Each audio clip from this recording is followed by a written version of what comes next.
You've probably heard phrases like, cut people out, protect your peace, do what's best for you, just say no. And while those phrases might sound empowering, they don't really translate to your real life situations, especially if family, culture, or generational expectations are involved. So, in this video, I want to walk you through 15 reasons why your boundaries don't work. The universal ones that we all experience and the ones that are shaped by family and culture. Because it's only when you understand why your boundaries don't work that you'll actually be able to start setting ones that hold, all while protecting your peace and maintaining the relationships that are important to you. Before we get into it, let me explain what a boundary is and what a boundary is not. A boundary is a limit that protects your finite resources, your energy, your capacity, your time. It's how you teach people and remind yourself what is okay and what's not. Boundaries are not about controlling other people. They're about clarifying what you'll do to stay grounded and to stay true to your values. They are not walls to keep everyone out. They're not punishments and they're not ultimatums. And they're definitely not a test of whether or not someone loves you enough to comply. Setting a boundary is not about being cold or detached, even if it feels like that's what a boundary is. It's about making space for love, respect, and honesty to all exist at the same time. I like to think of them as bridges that allow you to have relationships with other people while being able to return home to yourself. So let's get into it. Here are 15 reasons why your boundaries may not be working. 1.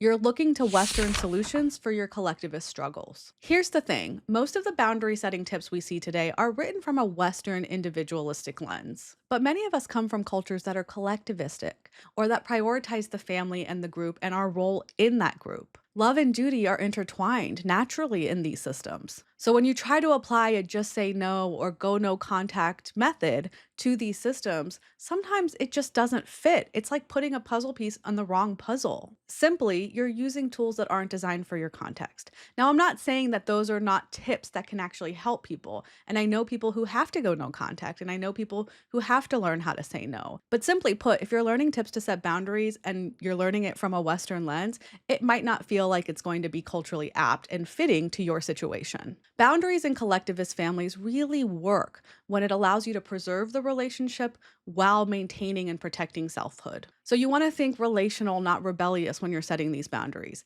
How can you prioritize connection in the relationship while also doing what is best for you? 2, you mistake discomfort or guilt for doing something wrong. When you do finally speak up, when maybe you've never learned how to historically, your nervous system is going into panic mode. All of a sudden, your parents feel threatened, you're panicking, and you just start to think, maybe it's just easier if I don't have boundaries at all. But here's the thing, that discomfort that you're feeling, that guilt that you're feeling, it's a sign that you're doing something new. It doesn't mean that you're doing something wrong. You want to let that guilt ride shotgun, not drive your behavior, and you want to build tolerance for discomfort. Boundaries don't feel peaceful right away. Why would they? You're doing something you've literally never done before. And you just want to remind yourself and hold true that you are disrupting a pattern, and that is why this feels uncomfortable. 3, you focus more on what you're saying rather than what you're doing. If you grew up in a family or a system where saying no wasn't safe, then you really only learned 2 ways to set boundaries.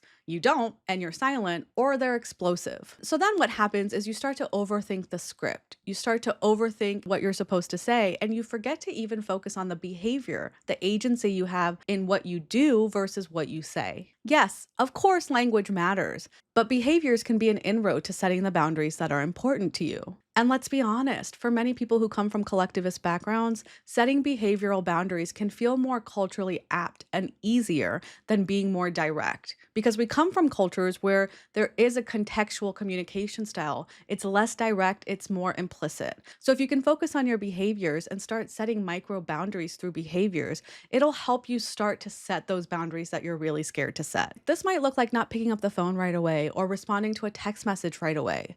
It might even look like leaving a visit home when you said you were going to rather than staying even when you're asked to. These are small ways to focus on your behavior and what you are allowing and not allowing, and that is one way for you to set boundaries. 4, you expect mind reading. It's easy to hope and expect people, especially those closest to you, to just know what your limits are. For instance, it's easy to be like, they should just know I don't like that. Or why would they even think that's an okay thing to say to me? But love and care doesn't equal psychic ability. And for many of us who do come from collectivist backgrounds or who grew up in families where we had to overcompensate and we had to take on adult like roles, we learned to mind read. We learned to anticipate our parents' and our elders' moods and behaviors because they don't share their feelings with us. And so we learned to be more anticipatory. And then we want that in return because we get so good at doing that. But that's not what love and care is. In reality, if you expect mind reading in your relationships, then you're just avoiding accountability to yourself. You want to practice boundary setting even if it feels awkward and uncomfortable. You, and quite honestly, your relationships deserve it. 5, you over explain instead of being clear. Have you ever gone to set a boundary and you start to over explain? You're still trying to justify why you're setting this boundary. You're trying to soften what you're trying to say so the other person doesn't feel as hurt. If that's the case, then you might be doing too much and that might be hurting your boundary setting. Every extra sentence you say, every extra reason you provide, every time you try to soften the blow by continuing to explain why you're setting this boundary, it is one more way that the other person can debate you, negotiate what you're trying to say, or just misunderstand the boundary altogether. The more you say, the less clear your boundary often becomes. So for instance, maybe you're hanging out with friends and you're saying, I can't come tonight. My boss was rude. I'm feeling really tired. Last night I had to stay up. There was construction happening outside. I'm really tired. I do really want to see you. I hope you know I want to see you. Let's get together next time. I can't come tonight. That's a lot to just say, hey, I can't make it tonight. Let's make plans this weekend, right? One of them is more justification over explaining, and the other one is just simple and clear. And that in itself is a kindness. 6, you weren't taught consent. And so how are you going to know how to set boundaries? So many of us were not taught what consent really means. I'm not just talking intimate, romantic, or sexual consent. I'm talking consent in general, emotional consent, relational consent, intellectual consent, consent in opting into conversations and relationships and behaviors and how you're treated. Many of us grew up in communities where we were hugged when we didn't want to be hugged. We were told to share what we didn't want to share. And quite frankly, we were told and expected to say yes, even when we wanted to say no. When you grow up without the language of consent, no feels like a threat. You start to learn and believe that your comfort is secondary to everyone else's. So when you do start to set boundaries, it actually starts to feel wrong in your body. But you want to practice getting comfortable. This goes back to a point earlier about building that tolerance for discomfort. You have learned to put your needs second. And boundary setting is all about making space for what it is that you really want and need. Start small by practicing asking for consent and giving consent in your daily life and in relationships that feel safe. This can look like, hey, can I vent for a little while? Do you want a hug? I'd love to give you a hug right now. Or even, is this a good time to talk? Every time you ask yes or no, or opt in for consent, or ask for consent, you're teaching yourself and your nervous system what mutual respect and safety can look like in relationships. This will make it easier for you to learn how to set boundaries. 7, you expect understanding before you're consistent with your boundaries. You just want the other person to get it before you can even start setting the boundaries you want to set. Here's the thing. Oftentimes when it comes to boundary setting, understanding often comes after you're consistent with what you need, not before. I see so many people say, I set a boundary, I did it. It didn't go well, but I did it. I set one boundary and that's it. I never have to do it again. But the reality is that consistency is kindness to yourself and to the relationship. Many immigrant parents or parents from collectivist backgrounds didn't grow up with the language of emotional limits. We are learning to teach that and model that in our relationships. So really, we have to model that steadiness too, repeating ourselves, being consistent in our boundaries, and being able to practice giving language to that in these relationships. I know repeating yourself sucks. It feels like you shouldn't have to, but it is a part of boundary setting if you are serious about the boundary you want to set. So if you say, please don't comment on my body, but the next time you laugh it off, you're actually sending mixed signals, which can do more harm to the relationship in your attempt to set boundaries. It tells the other person, oh, they weren't that serious about that because look, it happened again and they didn't do anything. Going back to the previous point, consistency is what teaches you safety and consent. 8, you're using a different value system and you don't realize it. Boundaries are rooted in values. You can't set boundaries when you don't know what you're valuing and what you're protecting. So, for instance, if your values are balance or mental health, and your parents' values are family and duty and sacrifice, they might be banging up against each other, and that might lead to tension in the relationship. So, when you say, I need rest, they hear, I don't care about you. You want to lead with shared values. This might sound like, I want to feel really rested and give all my energy to the time that we have together. That's why I am coming a day later, so I can get that rest. And then when I'm there, I can be really present. You start to understand that boundary setting is actually translating your values with the other person's values in order to maintain that relationship. 9, you expect other people to change when you set a boundary. Ugh.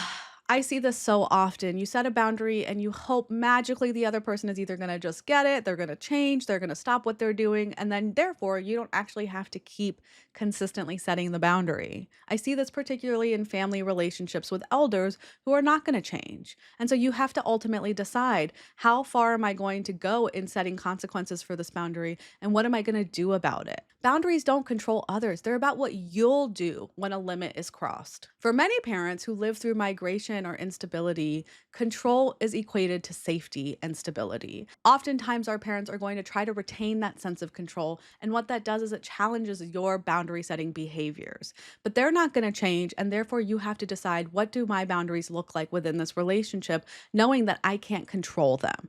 I can only control how I respond, how I engage, how I disengage, and how I want to approach this. 10, you're not clear why this boundary even matters to you. If you don't know why you're setting the boundary, you're going to fold under the pressure and guilt. You'll cave the second someone looks disappointed. You want to anchor yourself in the why and purpose of your boundary setting.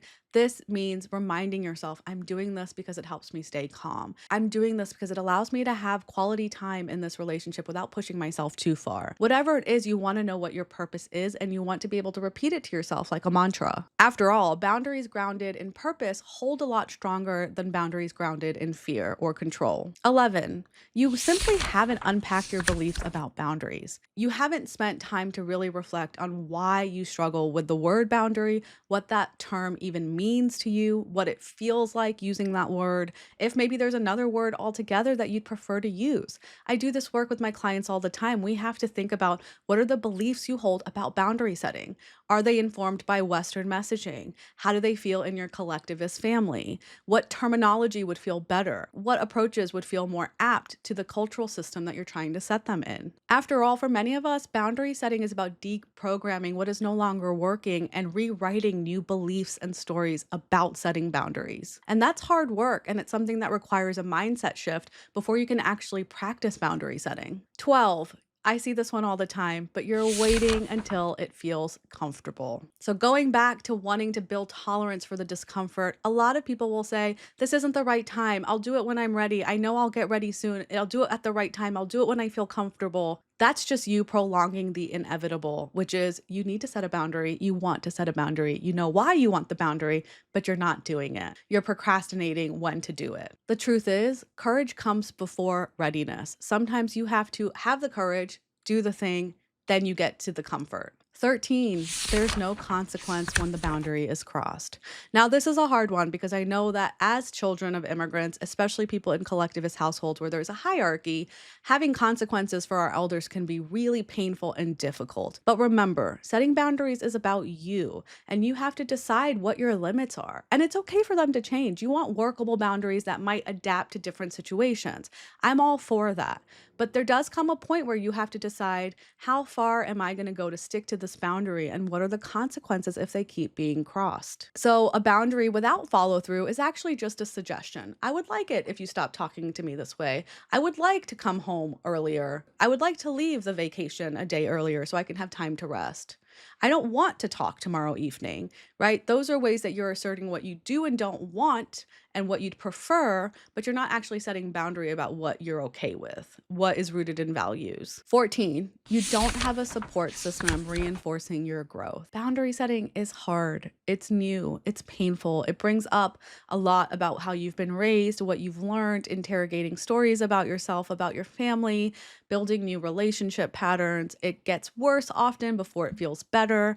There's a lot of guilt and grief that comes up in boundary setting, and it's really important that you have a support system that can reinforce that growth. This might be a therapist, this might be friends, this might be a partner, but you want to make sure that you have people you can turn to who love you, who you feel safe in your body in, who you can set boundaries with relatively easily with, who you feel get you and understand why you're doing this work. Before I get to the last reason, if you are resonating with this video and my content in general, please hit like, please subscribe, please share it. It would really mean the world to me as I get this YouTube video channel off the ground. This is only part one in a multiple part series about boundaries. There's so much for us to unpack when it comes to boundary setting, and I'm gonna do it for you here on this channel. Things like when boundaries feel like betrayal, how to stop being such a people pleaser, and the difference between practical and emotional boundaries. Let me know if there's a specific boundary setting video that you'd like me to tackle, and I'll consider making it next. So let's get to the last reason, number 15. Last but not least, you confuse boundaries with punishment or withdrawal. So maybe you cut someone off to prove your point, or maybe you go silent to control a situation. Boundaries protect connection, whereas punishment controls it. I know that it can be hard, especially in relationships where maybe you're the one with the emotional resources and the emotional maturity.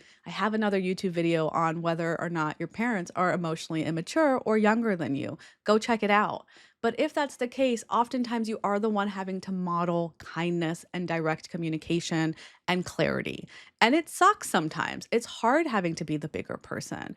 But if you are just cutting your mom off or going silent on her without saying you need space, that's not a kindness. So think about how you might be mistaking boundaries with punishment or withdrawal, and think about the other tips to see how maybe you can approach them in a better, healthier, more mature way. So let's recap. If your boundaries aren't working, it might not be because you're bad at them. I don't think anyone's inherently bad at boundary setting. It's because boundary setting is a skill and you haven't learned how to do it. Boundaries require clarity, consistency, and compassion. Three things that are actually really hard to do at the same time. So oftentimes there's work underneath around our beliefs and our behaviors and our patterns that have to happen first before we can actually get to the boundary setting part. And for many of us, especially those who come from immigrant backgrounds, we are learning how to re-educate our family members. We are learning new ways to be in relationships, and that's hard work and requires a lot of self-compassion and other support for you to lean on. You deserve boundaries. I think every relationship deserves boundaries, and every person deserves to feel like they can show up as their full self in their relationships.